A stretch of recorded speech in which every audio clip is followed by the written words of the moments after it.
தற்போதைய அண்மை செய்தியை பார்த்துக் கொண்டிருக்கிறோம். மத்திய அரசின் வக்பு சட்ட திருத்தத்திற்கு எதிராக திமுக சார்பில் உச்சநீதிமன்றத்தில் வழக்கு தொடரப்பட்டிருக்கிறது.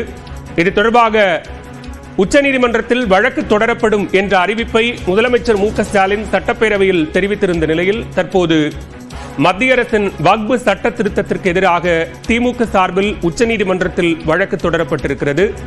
ஏற்கனவே காங்கிரஸ், IUML, ஆம் ஆத்மி உள்ளிட்ட பல்வேறு தரப்பிலிருந்தும் வக்பு சட்ட திருத்தத்திற்கு எதிராக உச்சநீதிமன்றத்தில் வழக்கு தொடரப்பட்டிருக்கக்கூடிய நிலையில் திமுக சார்பிலும் தற்போது வழக்கு தொடரப்பட்டிருக்கிறது. கூடுதல் விவரங்களோடு இணைகிறார் டெல்லி செய்தியாளர் சுசித்ரா. விவரங்கள்.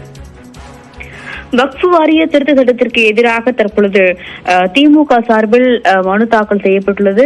மக்களவை கூட ஆராசா இந்த மனுவை தாக்கல் செய்துள்ளார். மிக முக்கியமாக வக்ஃபு வாரிய திருத்த சட்டம் முஸ்லிம்களினுடைய உரிமையை பறிக்கும் வகையில் உள்ளது. அரசியலமைப்பு வழங்கியுள்ள அடிப்படை உரிமையை மீறும் வகையிலும் அதற்கு எதிராகவும் உள்ள இந்த சட்டத்தை ரத்து செய்ய வேண்டும் என்ற ஒரு கோரிக்கை வலியுறுத்தி இந்த மனுவை திமுக சார்பாக ராசா தாக்கல் செய்துள்ளது மிக முக்கியமாக பார்க்கப்படுகிறது. ஏற்கனவே இந்திய யூனியன் முஸ்லீம் லீக் கட்சியினுடைய சார்பாக இன்று காலை இந்த வக்ஃபு வாரிய திருத்தம் தொடர்பான மனுவை விரைந்து விசாரிக்க வேண்டும் என்ற ஒரு கோரிக்கையும் முன்வைக்கப்பட்டுள்ள நிலையில் தற்போது திமுகவின் சார்பாகவும் முன்வைக்கப்பட்டுள்ளது. தற்பொழுது தொடர்ச்சியாக பல்வேறு மனுக்கள் இந்த வக்ஃபு வாரிய திருத்தத்திற்கு எதிராக உச்சநீதிமன்றத்தில் தாக்கலாகியுள்ள வரும் நிலையில் ஏற்கனவே காங்கிரஸ், அசாதுதீன் ஓவைசி, ஆம் ஆத்மி கட்சி, இந்திய யூனியன் முஸ்லீம் லீக் உள்ளிட்ட பல்வேறு கட்சிகள் சார்பாகவும் மனுக்களானது தாக்கல் செய்யப்பட்டுள்ளது. அது மட்டுமல்லாமல் பல்வேறு முஸ்லீம் அமைப்புகள் சார்பாகவும் தனியார் NGOக்கள் சார்பாகவும் இந்த வக்ஃபு வாரிய திருத்தத்தை ரத்து செய்ய வேண்டும் என்ற ஒரு கோரிக்கையை வலியுறுத்தி சுமார் 9 மனுக்கள் தற்பொழுது வரையிலும்